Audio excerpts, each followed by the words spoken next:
अगर आप अपने ब्लॉग से पैसे कमाना चाहते हो तो आपको इमेज का एसईओ भी सीखना होगा। आपको अपने इमेज को ऑप्टिमाइज़ करना होगा ताकि आपकी वेबसाइट की रैंकिंग बनी रहे और साथ ही साथ आपके वेबसाइट की स्पीड भी ठीक ठाक रहे। देखो, इमेज एक बहुत ही हैवी साइज़ के अगर आप लगा दे रहे हो अपनी साइट पे तो उससे आपकी स्पीड बहुत ज़्यादा कम हो जाएगी वेबसाइट की, और ये यूज़र एक्सपीरियंस आपका ख़राब होगा और आपकी रैंकिंग भी है वो घट जाएगी। तो इसके लिए आपको बेसिकली इमेज का एसईओ भी प्रॉपर सीखना होगा और साथ ही साथ इमेज की जो साइज़ है उसे भी आपको रिड्यूस करना होगा बिना इमेज की क्वालिटी को गवाए। तो आज की इस वीडियो में हम यही जानने वाले हैं और इस वीडियो को आप कंप्लीट देखो अगर आप इमेज एसईओ सीखना चाहते हो। देखो, बहुत ही प्रैक्टिकल वीडियो होने वाली है, ठीक है। थियरी यहाँ पे बहुत ही कम रहेगी, सभी चीज़ें प्रैक्टिकल होने वाली हैं, ठीक है। तो करना क्या है आपको, बेसिकली अभी आप ये देख सकते हो हमारी एक साइट है इंटरनेशनल ब्लॉगर risarkabonus.it, और यहाँ पे ये मान लेते हैं ये एक पोस्ट है, ठीक है। और इस पोस्ट के अंदर देखो ये एक इमेज यूज हुई है। तो पोस्ट के अंदर चाहे फीचर्ड इमेज हो, चाहे पोस्ट के अंदर कितने भी आप इमेज यूज कर रहे हो, उन सभी इमेज का प्रॉपर ऑप्टिमाइजेशन होना बहुत ज़रूरी है, ठीक है। तो ये इमेज है, देख सकते हैं इसकी इमेज की क्वालिटी बिल्कुल भी कम नहीं हुई है, लेकिन यहाँ पे इस इमेज को प्रॉपर ऑप्टिमाइज किया गया है। और यहाँ पे मैं रिफ़्रेश कर देता हूँ एक बार, और जैसे ही मैं यहाँ पे रिफ़्रेश करता हूँ ना तो ये जल्दी से फटाफट ओपन हो जाता है हमारा साइट। क्यों ऐसा? इसलिए, और देखिए ये इमेज वगैरह तुरंत लोड भी हो जा रहा है। अब ऐसा इसलिए लोड हो रहा है क्योंकि इस इमेज को अच्छे से ऑप्टिमाइज किया गया है। तो अगर आपकी साइट पे हैवी इमेज यूज कर रहे हो तो उसे ऑप्टिमाइज करके डालो। अब उसके लिए देखो, आप कोई भी प्लगइन नहीं यूज करोगे, आप पहले ही अपने इमेज को बाहर से किसी टूल से ऑप्टिमाइज करोगे और उसे अपनी साइट पे अपलोड करोगे। तो कैसे करना है, मैं कैसे करता हूँ मैं आपको बताता हूँ। देखो, जैसे मान लेते हैं मेरी एक इमेज है बहुत ही ज़्यादा साइज की है, ठीक है। चलिए यहाँ पे मैं दिखाता हूँ। तो सबसे पहले एक टूल यूज कर लेना है। ये एक टूल देख सकते हैं duplichecker.com reduce image size in KB, ठीक है, .php ये URL है। तो आप बेसिकली duplichecker.com पे चले जाना, वहाँ पे सभी टूल्स आपको मिल जाएंगे। तो इस साइड पे यहाँ पे आना, इस टूल पे, और यहाँ पे देखिए अपलोड है, अपलोड बटन पे क्लिक करना है। और यहाँ पे बिना इमेज की क्वालिटी को गवाए आप अपनी साइज को ऑप्टिमाइज कर सकते हो, उसका साइज कम कर सकते हो। तो यहाँ पे देखो डाउनलोड्स में जाता हूँ, एक इमेज मैंने यहाँ पे लिया है, कैसे ऑप्टिमाइज करना है। ये देखो ये इमेज है और इसकी साइज़ 132 KB है, ठीक है। और कोई भी इमेज आप अपनी वेबसाइट के लिए बना रहे हो ना तो 1200 पिक्सल वाइड होना चाहिए, 1200 × 675 पिक्सल आप कम से कम यूज करना। और ये देखो ये 1280 × समथिंग है, मतलब 1200 पिक्सल वाइड है। और ये देखो 132 KB का है। अब यहाँ पे ये देखो क्वालिटी में यहाँ पे कम से कम यहाँ पे रखूँगा 35, ठीक है। तो यहाँ पे 35 मैंने ले लिया क्वालिटी। और उसके बाद यहाँ पे हम क्या करेंगे, या नीचे की तरफ आएंगे, ये कंप्रेस इमेज का बटन है, इस पर हम क्लिक करेंगे। जैसे ही कंप्रेस बटन पे हम क्लिक करेंगे ना, ये देखिए अभी कंप्रेस कर देगा और इसकी साइज़ को कम कर देगा। और ऐसे ही आपको इसे यूज नहीं करना है, ठीक है। अब इसे हम जब कंप्रेस करते हैं ना तो इसका जो नेम होता है वो कम हो जाता है। अब देखो ये 136 KB से यहाँ पे ये 52 KB का हो गया है। अब इसे हम डाउनलोड कर लेते हैं, अभी ये डाउनलोड हो जाएगा। और देखिए ये डाउनलोड होने के बाद ना अभी इसे हम ऐसे ही यूज नहीं करेंगे। अब हम क्या करेंगे, एक और टूल का इस्तेमाल करेंगे। इसे WebP में बनाना है ताकि हमारी स्पीड जो है और भी अच्छी हो जाए, इस इमेज को लोड करने में ब्राउज़र को कोई प्रॉब्लम ना हो, ठीक है।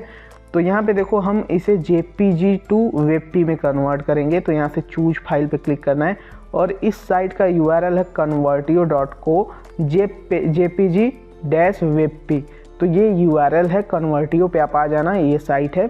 और चूज फाइल पे क्लिक करेंगे और जो अभी हमने कंप्रेस किया इमेज उसे हम यहाँ पे सिलेक्ट करेंगे और इसे WebP में कन्वर्ट करेंगे। तो अभी हम देख सकते हैं ये डाउनलोड्स में है।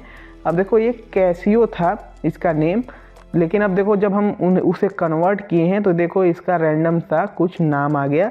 तो ये अब पहले हम इसे कन्वर्ट करते हैं, इसे सिलेक्ट करते हैं और इसे हम WebP में कन्वर्ट करेंगे।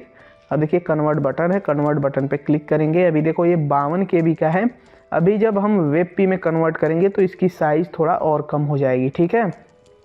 तो यहाँ पे देख सकते हो 32 KB का हो चुका है। अब देखो 132 KB से लेके यहाँ पे ये 100 KB हमने पूरा निकाल दिया और ये केवल 32 KB का बचा है। अब हम इसे डाउनलोड कर लेते हैं। जब हम इसे डाउनलोड कर लेंगे तो अब हम इसे यूज कर सकते हैं अपने पोस्ट में। लेकिन हम इसे ऐसे ही नहीं पोस्ट में यूज कर लेंगे, ठीक है। अब हम अपने एडिट पोस्ट में जाएंगे और फॉर एग्जांपल मान लेते हैं कि हम जो भी कीवर्ड ले रहे हैं, जैसे हमारा ये कीवर्ड है, मान लेते हैं बोनस BC 2024, तो इसे हम कॉपी कर लेंगे। जो भी आप कीवर्ड के लिए टारगेट कर रहे हो ना अपने आर्टिकल के अंदर, तो उस कीवर्ड को बेसिकली सबसे पहले आपको रीनेम करना है। अब रीनेम कैसे करना है वो बताता हूँ। तो जो हमने वेब इमेज यहाँ पे कन्वर्ट किया है, वो इमेज यहाँ पे है, देखिए 32 KB का है, और इसे हम राइट क्लिक करेंगे और इसे रीनेम करेंगे अपने कीवर्ड के साथ। उसके बाद ही हम अपनी साइट पे उसे अपलोड करेंगे, ठीक है। तो यहाँ पे देखिए ये है। अब हम चलिए एक बार, सॉरी, यहाँ पे हम एक बार कॉपी कर लेते हैं। ये हम अपना कीवर्ड कॉपी कर लेते हैं, ठीक है। कॉपी करने के बाद अब हम जाएंगे और इसे रीनेम कर लेंगे इस तरह से। अब रीनेम करना बहुत ज़रूरी होता है, ऐसे ही नहीं इसी को आप मत यहाँ पे कर दीजिएगा ऐसे ही, ठीक है। तो ये देखिए रीनेम कर दिए। अब आपको अपनी साइट पे जाना है और जहाँ पे भी आप इमेज लगाना चाहते हो उस इमेज को, वहाँ पे आप उसे ऐसे अपलोड करना है। अब प्लस बटन पे क्लिक करेंगे। जैसे मान लेते हैं हमें यहाँ पे इमेज को लगाना है, तो यहाँ से हम इमेज सेलेक्ट करेंगे और इमेज को सिलेक्ट करने के बाद हम यहाँ से अपलोड करेंगे। और अपलोड बटन में हम यहाँ पे जब आएंगे तो यहाँ पे हमारा जो ये डेस्कटॉप पे हमने इमेज देखी ये हमारा है, इसे हम सिलेक्ट कर लेंगे वेब वाला, ठीक है। अब देखिए ये वेब वाला इमेज यहाँ पे आ गया है और आप इसकी क्वालिटी देख सकते हैं। क्वालिटी में कोई भी कमी नहीं है, क्वालिटी एज इट इज है जैसे यहाँ पे था। और यहाँ पे SEO के लिए अल्टरनेटिव टेक्स्ट हम डालेंगे, जो हमारा कीवर्ड है वो हम डालेंगे इसमें, और ठीक है अल्टरनेटिव टेक्स्ट हमने डाल दिया। और साथ ही साथ इसमें देखो कैप्शन वगैरह भी आप डाल सकते हो, ठीक है। अगर इमेज का कैप्शन आप डालते हो तो बहुत अच्छी बात है। अब इमेज का कैप्शन कैसे डाल सकते हो, देखो यहाँ पे तो बेसिकली कैप्शन डालने का ऑप्शन नहीं दिख रहा है, केवल अल्टरनेटिव टेक्स्ट डालने का ऑप्शन आ रहा है। तो अल्टरनेटिव टेक्स्ट आप डाल दो, उसके बाद इसे अपडेट कर लो। अपडेट करने के बाद आपको क्या करना है ना, अब मैं आपको दिखाता हूँ। यहाँ पे आपको जाना है, ठीक है, अपने इमेज के अंदर। अब यहाँ अपडेट कर दो, इसे हम अपडेट कर देते हैं, ठीक है। यहाँ से हमने अपडेट कर दिया। अब यहाँ पे अपडेट करने के बाद हम जाएंगे अपने मीडिया फाइल में, ठीक है। वहाँ पे कैप्शन वगैरह डाल सकते हैं और यहाँ से भी डाल सकते हैं। यहाँ पे इस पोस्ट में आते हैं।